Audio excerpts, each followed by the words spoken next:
7 April بروز ہفتہ کو مشرقی غوطہ کے مرکزی شہر دوما پر اسدی فضائیہ کی طرف سے کیے جانے والے کیمیائی حملے کے ثبوتوں کو منظم انداز میں ضائع کر دیا گیا ہے۔ ہیگ میں تعینات روسی سفیر نے 17 اپریل بروز منگل کو پریس کانفرنس سے خطاب کرتے ہوئے کہا کہ دوما میں متاثرہ جگہ کی سیکیورٹی کلیئرنس کے لیے اقوام متحدہ کی سیکیورٹی ٹیم نے آج علاقے کا دورہ کیا ہے اور 18 اپریل بروز بدھ کو کیمیائی اسلحے کی روک تھام کے عالمی ادارے کی تفتیشی ٹیم متاثرہ جگہ کا دورہ کرے گی تاکہ وہ اس بات کی تحقیق کر سکے کہ دوما پر 7 اپریل بروز ہفتہ کو اسدی فضائیہ کی طرف سے کیمیائی حملہ ہوا تھا یا نہیں۔ روسی سفیر نے مزید کہا کہ تفتیشی ٹیم کی حفاظت کو مد نظر رکھتے ہوئے راستوں سے بارودی سرنگوں کو صاف کر لیا گیا ہے۔ مشرقی غوطہ کے علاقے دوما پر کیے گئے کیمیائی حملے کی تحقیقات 15 اپریل بروز اتوار کو ہونی تھی، لیکن روسی اور اسدی اہلکاروں نے تفتیشی ٹیم کو متاثرہ جگہ جانے سے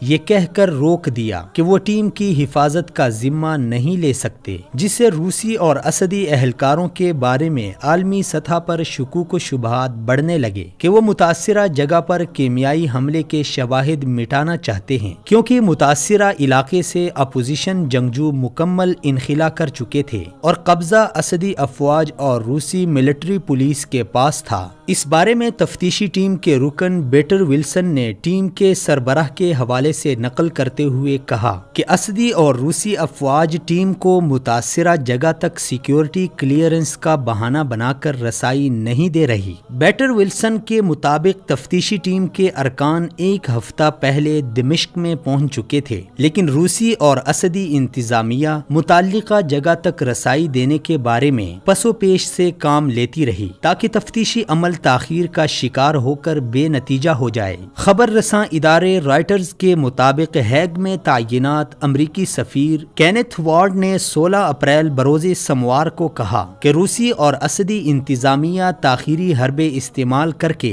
متاثرہ جگہ سے کیمیائی اسلحے کے استعمال کے ثبوت مٹانا چاہتی ہے، جبکہ فرانسیسی وزارت خارجہ نے کہا ہے کہ تفتیشی ٹیم کو فوری اجازت نہ دینے سے یہ واضح ہوتا ہے کہ متاثرہ جگہ سے ثبوت مٹانے کی کوشش ہو رہی ہے۔ الجزیرہ کے نمائندے محمد الجزائری نے دوما میں موجود اپنے ذرائع کے حوالے سے خبر دی ہے کہ اسدی افواج اور روسی ملٹری پولیس نے کیمیائی حملے کے نتیجے میں وفات پانے والے افراد کی قبریں کھود کر لاشیں نامعلوم مقام پر منتقل کر دی ہیں۔ بیرل بموں کے باقی ماندہ ٹکڑوں کو بھی ٹھکانے لگا کر ثبوتوں کو مکمل طور پر ضائع کر دیا گیا ہے۔ اپنے ذرائع کے حوالے سے الجزیرہ کے نمائندے نے مزید کہا کہ پہلے دن سے متاثرہ جگہ سیکیورٹی حصار میں ہے، جہاں بڑے بڑے ٹرکوں کا آنا جانا جاری ہے، جس میں متوقع طور پر ثبوتوں کو نامعلوم مقام پر لے جا کر ضائع کیا جا رہا ہے، جبکہ عام افراد کو متاثرہ جگہ جانے کی اجازت نہیں ہے۔ کیمیائی حملے کے وقت دوما میں رہنے والے وہ افراد جنہوں نے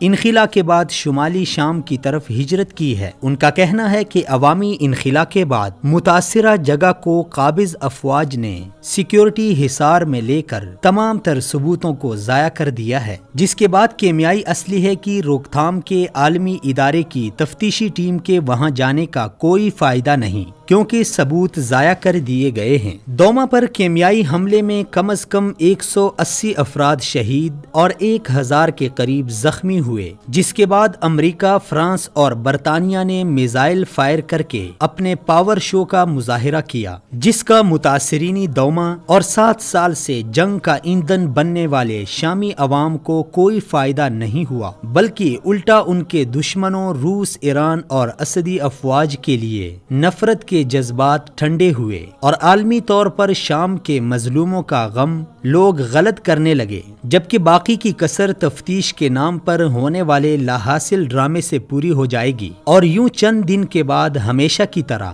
دنیا شام کے مظلوموں کا غم بھول جائے گی اور ان کو روس، ایران اور اسدی افواج کے رحم و کرم پر چھوڑ دے گی۔ اس لیے مسلمان ممالک کے عوام و خواص کو چاہیے کہ اپنے مستقبل کا تعین خود کریں کہ انہیں خواب غفلت میں رہ کر مزید ذلیل ہونا ہے یا پھر بہترین منصوبہ بندی آزادی کر کے عظمت رفتہ کو بحال کر کے دنیا کی امامت و سیادت کرنی ہے۔ سبق پھر پڑھ صداقت کا، عدالت کا، شجاعت کا، لیا جائے گا تجھ سے کام دنیا کی امامت کا۔